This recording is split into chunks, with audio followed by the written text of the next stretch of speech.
Good afternoon, my sunshines.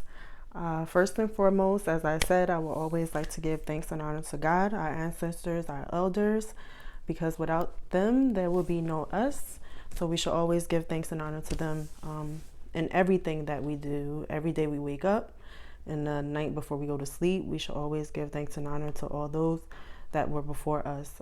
Sometimes we forget that we need to give them that honor and thanks because they're still surrounding us, they're still here with us. So honor your ancestors first and foremost. Today, I really did not have anything to speak about, nothing specific. I mean, I had like little bits and pieces here and there of things that I wanted to speak about. One thing was when you have a calling for your life. What do I mean? As I tell you all the time, that I believe everyone here has a purpose, has a destiny, and has something that needs to be fulfilled. It is nice to be here and to make a lot of money and to have a nice house and to have a nice car. All those things are nice, but that is not our main purpose for being here. We all have a destiny and something that we're supposed to do while we're here and accomplish. And some of us are meant to lead others into what their calling is. And sometimes that's a hard task. And a lot of times when you are one of these people, your life is not as easy as you would like it to be.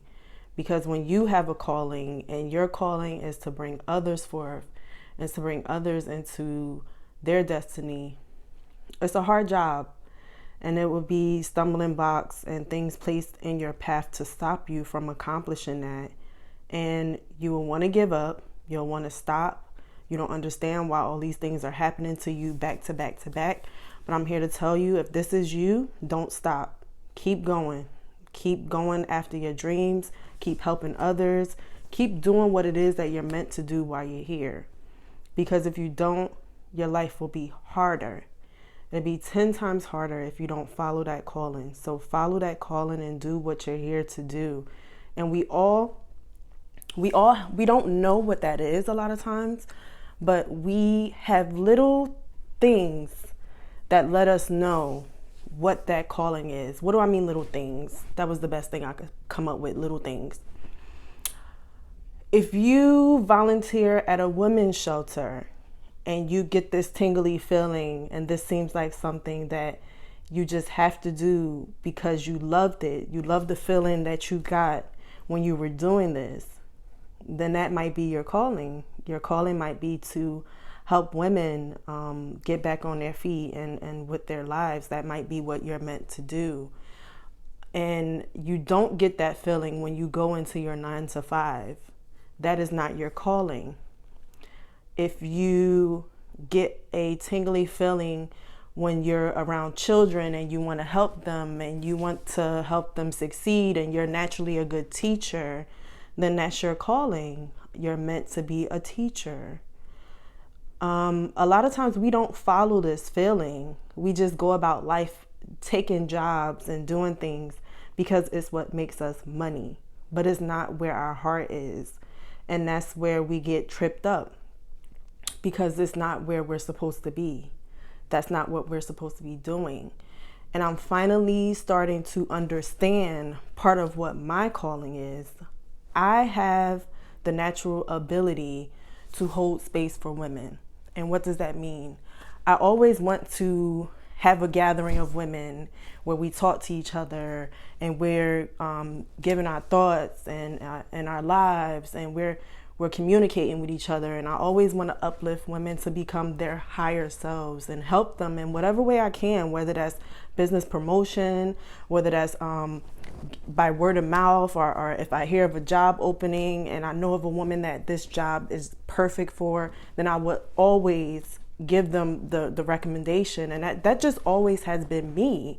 But I never really realized that that was my calling, to do these things. I started a women's wellness group. I started a book club, and I had no clue that I was, unbeknownst to me, that I was already doing this. I was already doing things that relate to my calling.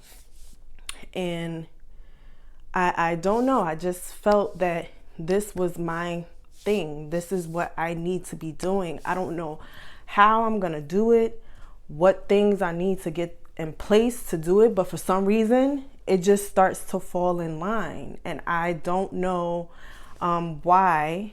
It just happens that way naturally. And I think that's because that is my calling. That is what I'm supposed to be doing. When you're doing what you're supposed to be doing, sometimes it just falls into alignment. Not to say that it won't be easy. It could be hard at times, and it could be a little bit difficult, and you have no clue what you're doing, but continue to follow it, continue to go about the path, and hopefully you at some point in time will get to a place where it seems natural to you, and you want to do it because you're happy about doing it, and you don't want to stay at your 9 to 5 because it's not fulfilling to you. And I'm sure that a lot of people can relate, that there are things that they always wanted to do, but they never seem to find the time, because they're working, doing their 9 to 5 jobs. If that's the case, if that's you, try to carve out a little bit of time. Let's say you like to mentor. I always say that for men, boys need mentorship. Not to say that women don't need mentorship too, but a lot of times the women are the ones that are heading up the families. And I'm gonna be real, there are a lot of single mothers that take care of boys, and the men are not really as present as they should be in children's lives. So they see what a woman does, but they don't necessarily know what a man is supposed to do because they didn't have that model. And if they did have that model, maybe it wasn't a positive model. So I always say that men, if you feel like you want to give back and you want to do something, then you should mentor a young kid, because I seen that a lot of young boys, they just want someone, a man, a positive male influence, just to say, hey, did you do your homework today? And hey, what are you doing out there? Get in the house. And they'll listen. It's amazing how easily they listen to this male influence. And if you feel like you're a man out there and you feel like you need to be doing something, then I appeal to you, please do this, because they need it. It's part of the reason why the children are out here bopping people upside their heads, taking purses, because they don't have that positive male influence in their lives. And I think that if we just get some men and say, okay, we're gonna put this group together, and you mentor, each one mentor one or something, that we are able to change the trajectory of how it's going right now with males and Black males specifically. And I think that we need to do this. And not to say, like I said, that women don't need it too. A lot of women, since we didn't have that male positive role model in our lives, we don't know how we're supposed to be treated. So we take a lot of stuff. We take a lot of disrespect.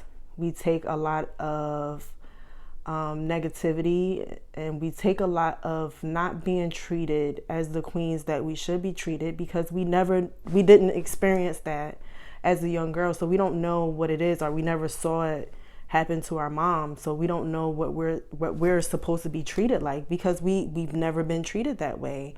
And you end up accepting a lot of things, and you don't even realize that it has become a pattern in your life. So as I said, I told you I didn't really have anything specific to talk about, but I guess I did. I started talking about calling. So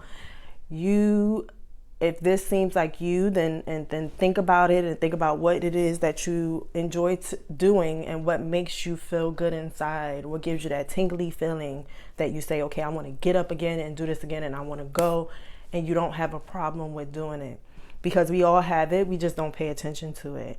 So I appeal to you all, figure out what it is that you love doing and that makes you happy, and that you're helping others, because that is the purpose that we're here. We're here to help each other, right? So let's figure it out and we'll get it together.